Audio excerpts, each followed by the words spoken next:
সম্মানিত শিক্ষক মণ্ডলী, আসসালামু আলাইকুম। আমি মোহাম্মদ মাশকুল হাসান, সহকারী শিক্ষক ICT, BIAM laboratory school and college, Bogura. আমরা নৈপুণ্য পিন কিভাবে রিসেট করব তা এই ভিডিওতে শিখব। আপনাদের পূর্বেই লগইন আইডি বা ইউজার আইডি এবং তার সঙ্গে ফোন নাম্বার সরবরাহ করা হয়েছে। এটি আমাদের নৈপুণ্য ডেটাবেস থেকে সংগ্রহ করা হয়েছে। আমি আমার আইডিটি ব্যবহার করে কিভাবে নৈপুণ্য পিন রিসেট করতে হয় তা শেখাবো।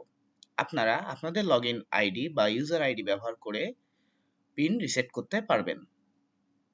শুরুতেই আমাদের যে কোনো ব্রাউজার বেছে নিতে হবে। আমি ফায়ারফক্স ব্রাউজার ইউজ করছি।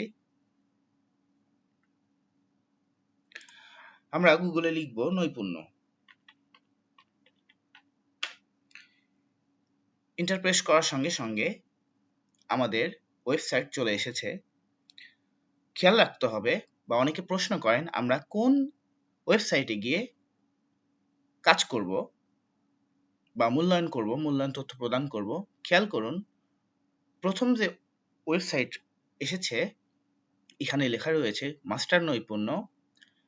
আমরা ঠিক তার নিচেই ঠিকানাটি দেখতে পাচ্ছি https://master.naipunno.gov.bd।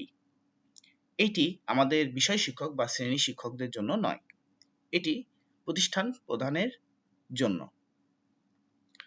ঠিক তার নিচেই রয়েছে নৈপুণ্য ইভ্যালুয়েশন। আমরা ঠিকানাটা দেখতে পাচ্ছি https://evaluation.naipunno.gov.bd। খেয়াল রাখতে হবে এগুলো আমাদের অফিসিয়াল ওয়েবসাইট। আমাদের যদি অন্য কোনো ওয়েবসাইট বা অন্য কোনো অ্যাড্রেস আছে মানে সামনে আসে, তাহলে আমরা সেটি কখনোই ক্লিক করব না। আমরা সঠিকটি ব্যবহার করব। নৈপুণ্য ইভ্যালুয়েশন, এখানে যেহেতু আমাদের কাজ করতে হবে, অর্থাৎ আমাদের বিষয় শিক্ষক বা শ্রেণী শিক্ষকদের, সেহেতু আমরা এটিতে ক্লিক করব।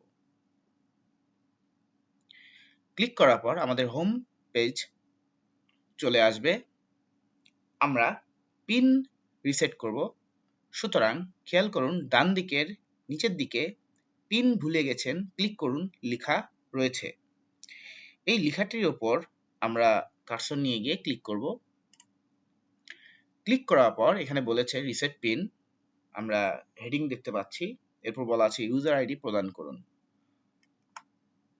আপনাদের কাছে সরবরাহ করা লিস্ট থেকে আপনারা আপনাদের যে কাঙ্ক্ষিত ইউজার আইডি বা লগইন আইডি সেটি ওখানে আমাদের লিখতে হবে।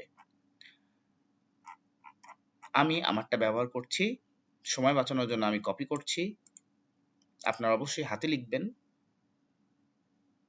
তো আমি পুনরায় ব্রাউজারে ফিরে গেলাম। এখানে ইউজার আইডির জায়গায় আমি আমার আইডিটি লিখছি বা পেস্ট করে দিচ্ছি। লিখার পর আমরা তথ্য যাচাই এই বাটনটিতে ক্লিক করব। করার পর আমাদের এখানে এই রকম একটি পেজ আসবে। এখানে লেখা রয়েছে ইউজার আইডি, মোবাইল নাম্বার। খেয়াল করুন আমার মোবাইল নম্বরের সঙ্গে এটি মিল রয়েছে, অর্থাৎ এই লিস্টে সরবরাহকৃত আইডির সঙ্গে ঠিক যে নাম্বারটি রয়েছে সেই নাম্বারে আমাদের ওটিপি আসবে। আপনারা যদি ওই নাম্বারটি ব্যবহার না করেন তাহলে ইমেইল অংশটি ব্যবহার করতে পারেন।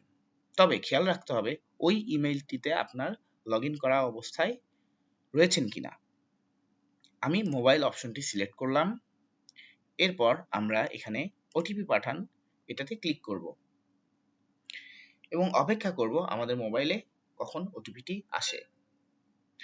আমার মোবাইলে ওটিপি চলে এসেছে। আমি এখানে আমার ওটিপি টাইপ করছি। ওটিপি লেখার পর আমরা নিশ্চিত এই বাটনটিতে যে লেখা রয়েছে নিশ্চিত বাটন, এখানে আমরা ক্লিক করব। করার পর আমাদের এরকম একটি পেজ আসবে। এখানে লেখা রয়েছে নতুন পিন দিন এবং নতুন পিনটি পুনরায় দিন। বলে রাখছি এখানে শুধুমাত্র ইংরেজি নাম্বার ব্যবহার করতে হবে এবং 6 ডিজিটের নাম্বার ব্যবহার করতে হবে, অর্থাৎ ন্যূনতম 6। আমি আবারও বলছি, আমাদের ন্যূনতম ইংরেজি সংখ্যা অর্থাৎ 0 থেকে 9 পর্যন্ত সংখ্যা ব্যবহার করে আমরা আমাদের পিন সেট করতে পারবো। ন্যূনতম 6 ডিজিট এবং শুধুমাত্র ইংরেজি নাম্বার। আমি নিরাপত্তার জন্য আমার পিন দেখাতে পারছি না। আপনারা এই আই এখানে অপশনে ক্লিক করে দেখতে পারেন, কিন্তু আমি নিরাপত্তার জন্য এটি দেখাচ্ছি না। আমি আমার পিনটি টাইপ করে নিলাম। খেয়াল রাখতে হবে দুইটি পিন যেন একই হয়। এইবার আমরা নিশ্চিত বাটনটিতে ক্লিক করব। যদি আপনাদের এরকম কোনো অপশন আসে, আমরা নট নাও করে দেব। এখন আমরা নিশ্চিত হব আমাদের ইউজার আইডি এবং পিন নাম্বার ব্যবহার করে আমরা লগইন করতে পারি কিনা। তাহলে পুনরায় আমি আমার লগইন আইডি ব্যবহার করছি।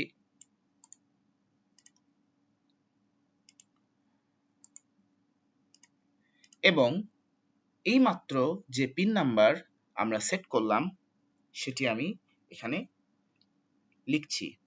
আমি আবারও বলছি, নিরাপত্তার জন্য আমি আমার পিনটি দেখাতে পারছি না। এরপর আমরা লগইন ক্লিক করব। খেয়াল করুন আমরা যদি ফায়ারফক্স বা অন্য কোনো ব্রাউজার ইউজ করি, আমাদের এরকম একটি অপশন আসতে পারে, সেভ পাসওয়ার্ড ফর নৈপুণ্য.gov.bd। এটি আমরা অবশ্যই সেভ করব। তবে হ্যাঁ, অবশ্যই খেয়াল রাখতে হবে সেটি যেন আপনার ব্যক্তিগত ডিভাইস হয়। সেটি মোবাইল হতে পারে অথবা ল্যাপটপ বা ডেস্কটপ হতে পারে। তাহলে আমাদের বারবার টাইপ করার প্রয়োজন পড়বে না। আমি এটা সেভ করলাম।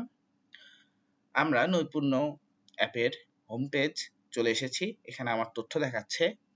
খেয়াল করুন বাঁদিকে, assistant teacher Mohammad Mashkul Hasan, BM laboratory school and college Bogura, এবং আমার ইউজার আইডি। যেহেতু আমি ডিজিটাল প্রযুক্তি বিষয়টি গ্রহণ করি, সেহেতু এটি শুধু আমার সামনে চলে এসেছে। এখান থেকে আমরা আমাদের শিক্ষার্থী সংখ্যা দেখতে পারবো। আপনারা যারা শ্রেণী শিক্ষক রয়েছেন তারা এইভাবে লগইন করে দেখতে পারবেন। এখানে কোন বিষয় এসেছে এটি প্রাধান্য পাবে না। আমরা দেখব আমাদের মোট শিক্ষার্থী ঠিক রয়েছে কিনা। যদি না থাকে আমরা আমাদের কর্তৃপক্ষকে অবহিত করব। খেয়াল করুন, ডিজিটাল প্রযুক্তি ষষ্ঠ শ্রেণী, মোহাম্মদ সুলতান মাহমুদ, দিবা শাখা কানেশ্বর সেশনটি দেওয়া নেই। আচ্ছা, মোট শিক্ষার্থী 50 জন। স্যার, আপনার শিক্ষার্থী সংখ্যা যদি 50 জনের কম বেশি হয় তাহলে আপনি অবশ্যই আপনার কর্তৃপক্ষকে অবহিত করুন।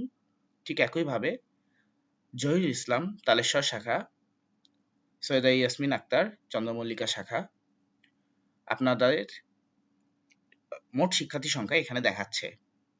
এটি আপনারা যাচাই করে আপনাদের কর্তৃপক্ষকে অবহিত করুন। এখানে সকল শ্রেণী শিক্ষকের তথ্য দেওয়া রয়েছে, অর্থাৎ আমরা শ্রেণী শিক্ষকগণ আমরা এখান থেকে আমাদের প্রয়োজনীয় সংখ্যাগুলো দেখতে পারবো। যেমন ডিজিটাল প্রযুক্তি, আমি আগে বলেছি বিষয় আমাদের প্রাধান্য পাবে না। আমরা দেখব নবম শ্রেণী। আমি যেহেতু ক্লাস 9-এর নবম শ্রেণীর ক্লাস টিচার বা শ্রেণী শিক্ষক, সেহেতু আমি দেখতে পাচ্ছি আমার মোট শিক্ষার্থী 42 জন।